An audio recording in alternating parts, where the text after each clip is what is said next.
여러분은 예수님이 여러분의 마음에 계신 것을 정말 믿으십니까? 이것이 사람을 구분하는 거예요. 세상 사람과 구원받은 성도를 구분하는 거예요. 우리가 가정에 있든지 직장에 있든지 또는 극장에 있든지 길거리에 가든지 대합실에 있든지 예수님이 내 마음에 거하시더라. 이 사실이 분명히 믿어지는 사람, 마음의 할례를 받은 사람입니다. 이게 복음이에요. 골로새서 1장 27절에 이렇게 말씀합니다. 하나님이 그들로 하여금 이 비밀의 영광이 이방인 가운데 얼마나 풍성한지를 알게 하려 하심이라. 이 비밀은 너희 안에 계신 그리스도시니 곧 영광의 소망이니라. 우리가 이제 진짜 하나님의 뜻이 이루어지는 삶을 살려면 반드시 여러분이 붙잡아야 될 것이 있는데, 여러분 안에 예수님이 계시다는 것을 분명하게 믿는 거예요. 언제나 믿는 거예요. 항상 그 주님을 바라보는 거예요. 아직까지 예수님을 인격적으로 만나지 못하고 주님의 음성을 듣지 못하는 분이 있으십니까? 그렇다면 구하세요. 진정으로 구하세요. 주님, 제가 주님을 만나기를 원합니다. 오늘도 말씀을 들었습니다. 예수님은 모든 성도 안에 거하신다고. 주님, 저도 제 안에 예수님이 계신 것을 분명하게 알기를 원합니다. 믿어지기를 원합니다. 여러분이 진심으로 구하면 하나님이 여러분에게 주시려는 가장 첫 번째, 가장 놀라운 응답이 바로 예수님께서 여러분 안에 거하시는 것이니 응답 안 해주실 리가 없는 거죠. 그러나 어떤 육신적인 체험을 통하여 예수님이 여러분과 함께 계신 것을 알려고 하지 마시기 바랍니다. 마귀가 가장 미혹하기를 좋아하는 것이 눈으로 보고 귀로 듣는 체험입니다. 마지막 때가 되면 아마 무섭도록 마귀가 그렇게 미혹할 거예요. 그러므로 여러분이 진짜 붙잡아야 될 것은 하나님의 말씀에 의하여 여러분의 심령 속에 계신 예수님의 증거예요. 여러분이 예수님을 정말 갈망하고 주님이 여러분 안에 계신 것을 진짜 알기를 원하는 그 마음 자체가 여러분 안에 주님이 역사하시는 놀라운 증거입니다.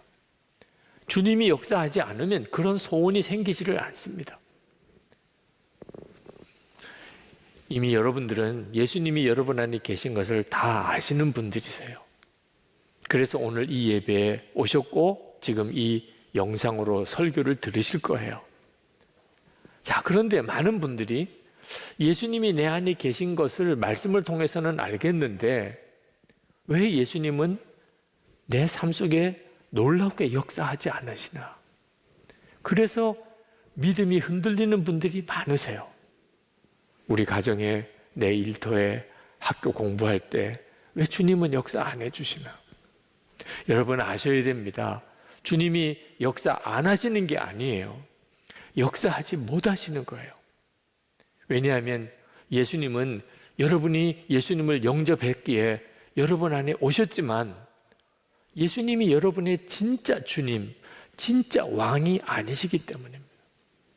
여전히 여러분 마음대로 눈에 보이는 대로 귀로 들리는 대로만 반응하는 여러분 속에 주님은 근심하고 계실 뿐이에요. 계속 여러분의 마음을 여전히 두드리고만 계실 뿐이에요. 주님이 역사를 못 하시고 있다는 거예요. 할례를 받고 그리고 유월절을 지키고 여호수아가 이스라엘 백성들을 이끌고 이제 첫 번째 성인 여리고성으로 갔습니다. 그런데 여리고성으로 가까이 가다가 누가 길에 서 있는 것을 보았어요. 보통 사람이 아니라는 느낌이 들었습니다. 군장을 하고 큰 칼을 들고 있는 그런 장수를 보았어요. 여호수아가 깜짝 놀랐습니다. 도대체 저 사람이 누구 편일까? 그래서 그는 가까이 다가가서 그에게 물었습니다. 우리 편이냐? 아니면 우리의 원수의 편이냐? 그랬더니 그가 깜짝 놀라는 말씀을 했어요. 나는 하나님의 군대의 군사령관이다. 하나님의 천군 천사를 지휘하는 그런 천사장이었던 거예요. 여러분, 이 말씀은 무슨 의미죠? 만약에 이스라엘 백성이 요단강을 건너고 요단강을 건넌 것 때문에 흥분하고 그것 때문에 놀라고 그것 때문에 자신감이 생겨서 우리가 어떤 성도 어떤 족속도 다 이길 수 있겠구나 하고 여리고성으로 향하여 쳐들어갔다면 그들은 실패했을 거예요. 왜? 하나님의 군대 사령관이 함께 하지 않았기 때문에. 하나님의 군대 사령관이 함께 하지 않은 상태에서 어떻게 그들이 여리고성을 이길 수 있었겠어요? 이제 만난 거예요. 할례를 하고 유월절을 지키고 그제서야 하나님의 군대 사령관이 이스라엘과 함께 하기 위해 온 거예요. 여호수아가 그 군대 사령관에게 무릎을 꿇고 엎드려 절을 했습니다. 그리고는 이렇게 고백을 했어요. 사령관님께서 이 부하에게 무슨 말씀을 하시렵니까? 그때 그 천사장이 여호수아에게 말합니다. 내가 서 있는 곳은 거룩한 곳이니 너의 발에서 신을 벗어라. 그래서 여호수아가 발에서 신을 벗었다고 말해요. 여러분, 한번 그저 상상만 해보세요. 여호수아는 지금 전쟁을 하러 나가고 있는 중입니다. 갑옷을 입고 무기를 들고, 그런데 발에 신을 벗었어요. 참 얼마나 우스운 꼴입니까? 맨발로 갑옷을 입고 창을 들고 칼을 들고. 맨발이라는 것은 종을 의미합니다. 철저한 종이란, 자기가 이스라엘을 이끌고 가는 지도자가 아니고 자기는 철저히 하나님의 종이라, 그런 고백이었던 거죠. 이 여호수아 5장 15절 말씀은 저에게 있어서는 아주 특별한 성경 구절입니다. 왜냐하면 이 말씀으로 제 아내가 저와 결혼한 거거든요. 그러니 얼마나 중요한 말씀입니까? 제 아내 부친께서 저희 장인 되시죠? 목사님이셨습니다. 서울 정부총무사 뒤에 있는 종교교회 담임 목사님이셨어요. 40대 초반에 간암으로 일찍 하나님의 부름을 받았습니다. 아버지 목사님이 세상을 떠나고 저희 장모님과 저희 처가 식구들이 고생을 많이 했습니다. 그런 어려움을 겪으면서 제 아내 마음속에 내가 결혼을 한다면 목사만 아니면 다 좋아, 이렇게 생각을 했습니다. 그런데 그 마음을 바꾼 게 이 말씀이었어요. 제 아내의 간증을 제가 그냥 읽어드리겠습니다. 결혼하기 전 매일 배우자 기도를 했습니다. 깊은 기도도 아니고 그저 식사 기도 정도의 수준으로 잠자리에 들기 전 하나님이 예비하신 배우자를 만나게 해달라는 정도의 기도였습니다. 그런 제게 주님이 어느 날 응답을 주셨습니다. 밤에 잠을 자는데 큰 소리로 여호수아 5장 15절을 보라는 음성을 들었습니다. 깜짝 놀라 일어나 찾아보니 하나님께서 여호수아에게 주신 내가 서 있는 곳은 거룩한 곳이니 너의 발에서 신을 벗어라는 말씀이었습니다. 하나님께서 나를 주의 종의 길로 부르시는구나 하는 것을 깨달았습니다. 아버지의 죽음 이후에 절대 목회자랑은 결혼하지 않겠다는 확고한 생각이 깨어진 날이었습니다. 그런데 이제 나이를 먹고 보니 그 부르심은 단순히 결혼에 관한 기도 응답이 아니었습니다. 내가 주의 뜻이 궁금하여 구할 때, 하나님 무슨 말씀을 하시려고 하십니까? 하고 물을 때 항상 준비되어야 할 태도였습니다. 정결하고 거룩하게 내 신을 벗고 주 앞에 서는 것입니다. 그러면 주님의 말씀 안 해주시는 것이 없고 듣지 못할 것이 없었습니다. 여전히 세상에 신을 신고 거룩하지 못하면서 주님의 뜻이 무엇입니까? 만 구하니 말씀하셔도 들을 수가 없었던 것입니다. 두려움과 염려의 옷을 입고 구하니 들을 수가 없었습니다. 큰 결단 앞에서만 신을 벗는 게 아니라 매 순간 주님 앞에서 신을 벗고 주 앞에 서야 함을 깨닫습니다. 여호수아처럼 여호와의 군대 장관에게 누구 편인가를 물을 것이 아니라 내가 주님의 편인가를 스스로에게 물어야 했습니다. 여러분, 이 여호수아 5장의 말씀은 단순히 여호수아와 이스라엘 백성들의 이야기가 아닙니다. 예수를 믿고 구원받은 하나님의 자녀가 된 우리 자신의 이야기예요. 여러분, 이제 월요일이면 직장에 가기도 하고 학교에 가기도 하고 또 한 주간 또 살기도 하겠죠. 그런데 여러분, 준비는 하셨나요? 여러분의 영적인 상태를 점검하는 준비. 그저 또 월요일이 오구나 이렇게만 살다가는 어느 한순간에 갑자기 주님 앞에 설 때가 옵니다. 그저 또 한 주간이 시작되는 정도로만 생각하면 안 됩니다. 내가 또 한 주간을 맞이할 준비는 됐는가? 내 영적인 상태는 괜찮은가? 하나님께서 이스라엘 백성을 가나안 정복을 시작하기 전에 일단 멈추게 하시고 그리고 그들의 영적인 상태를 먼저 점검하셨어요. 정말 구원받은 자인 것을, 하나님의 택한 백성인 것을 확인하고 그리고 여호와의 군대 장관이 앞장서는 그처럼 우리도 예수님이 우리의 왕 되심을 분명하게 고백하는 그 준비가 필요한 거예요. 여러분 중에는 새로운 사업을 준비하는 분도 있으실 겁니다. 여러분에게는 새로운 직장을 계획하는 분도 있을 거예요. 여러분, 코로나19 이후에 뭔가 여러분의 삶에 변화가 있을 것을 예측하시는 분들도 있을 겁니다. 아이들이 학교 진학을 위해서 준비하는 분도 있을 거예요. 여러분 자신이나 여러분의 자녀의 결혼, 새로운 가정을 꾸리는 일을 위해 준비하는 분들도 있을 거예요. 어떤 일이든지 간에 먼저 점검할 게 있습니다. 그저 사람의 생각과 계산, 그리고 사람들과 의논하고 필요한 돈을 마련하고 그것만 전부가 아닙니다. 여러분 자신의 영적인 상태가 정말 예수님이 마음에 계신 것이 분명히 믿어지고 그리고 예수님이 나의 왕이신가? 내가 예수님에게 철저히 복종하는 그 사람인가?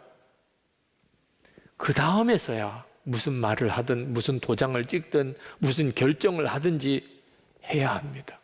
그래야 주님이 역사하시는 거예요.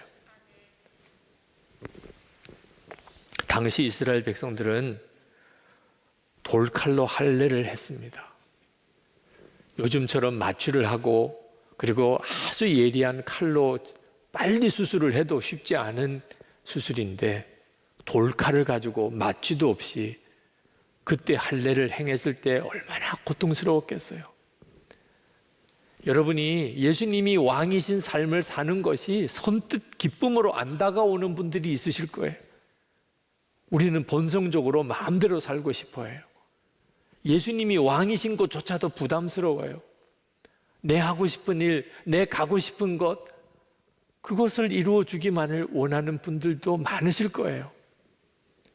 근데 여러분, 몰라서 그런 거예요. 예수님이 왕이 되시는 것이 부담스럽다고요? 그게 힘들 것 같다고요? 그러면 예수님이 왕이 아니시면 어떻게 되는데요? 완전히 마귀의 종노릇 하는 거예요. 구원받기 전에 우리는요, 죄의 종노릇 하던 자였어요. 우리는 예수님이 왕이시냐, 마귀가 왕이냐, 둘 중에 하나 택하는 거예요. 예수님이 왕이시는 것은 우리의 구원이에요. 마태복음 12장 43절 45절에 보면 집안을 깨끗하게 청소한 사람의 비유를 말씀합니다. 어떤 사람이 귀신이 들렸어요. 근데 그 귀신을 내어 쫓았습니다. 그러니까 그 마음은 깨끗해졌죠. 그런데 그 쫓겨나간 귀신이 다시 와 보니까 마음이 깨끗하게 비워져 있어요. 너무 지내기가 좋아. 7 귀신과 함께 들어왔다는, 더 상태가 안 좋아진 거예요. 여러분, 내가 바로 살아봐야지, 내가 깨끗하게 살아야지, 다 좋은 생각이에요. 그런다고 됩니까? 잘 살아봐야지, 이제는 바로 살아봐야지. 그래서 됩니까? 왕이 있어야 되는 거예요. 여러분 마음에 진짜 주인이 계셔야 마귀가 건드리지를 못하는 거예요. 예수님이 왕이 되셔야 돼요. 그 다음부터 하나님의 역사가 일어나는 거예요. 그래서 예수님이 부활승천하시기 전에 제자들에게 나가서 예수 복음, 부활 복음 전하려고 생각하지 말고 먼저 기다려. 하나님이 말씀하신 약속하실 보내주실 성령이 임하시기를 기다리라. 그래서 열흘 동안 전심으로 기다리고 성령이 임한 다음에 그들은 나가서 부활의 주님을 전했잖아요. 우리 안에 예수님의 왕되심이 먼저 준비되어야 합니다. 이건 구원이에요. 예수님이 왕이 되신, 우리는 철저히 예수님에게 복종하며 사는 것, 이건 우리의 구원이라고요. 여호수아가 하나님의 군 사령관을 만났습니다. 그리고 그 앞에 무릎을 꿇었어요. 그게 여호수아에게는 구원이었어요. 여호수아가 이스라엘 백성을 이끌고 여리고성을 공격하는 것부터 시작해서 가나안 정복 전쟁을 이끌고 가야 됩니다. 그건 우리 눈에 보이기에 그런 거예요. 여호수아가 무슨 능력이 있어서 그걸 다 감당할 수 있겠어요? 여호수아로서는 얼마나 긴장이 되고 그 일이 얼마나 부담이 되고 얼마나 두려웠겠어요. 그런데 영적인 자원이 있는 거예요. 하나님의 천사장이, 군대 사령관이 여호수아에게 임하여 여호수아는 그 하나님의 군대 사령관을 쫓아갈 뿐이에요. 우리 눈에 보이지 않지만 우리 안에 예수님이 오셔서 예수님이 우리의 왕이 되시는 것은 이와 똑같은 구조예요. 실제로 우리가 나가서 일하는 거죠. 실제로 우리가 가서 사람을 만나는 거예요. 그러나 반드시 그 뒤에는 영적인 차원의 역사가 있어요. 그러므로 우리는 항상 예수님에게 복종하는 일이 필요해요. 여호수아는 그 군대 장관을 만나고 아마 날듯이 기뻤을 거예요. 이제는 됐다. 이제는 얼마든지 할 수 있어. 그 군사령관 되는 그 천사장을 따라만 가면 되는 거예요. 그리고 실제로 그렇게 가나안 정복은 이루어집니다. 이제 우리가 계속 살펴보게 될 거예요. 사랑하는 여러분, 우리가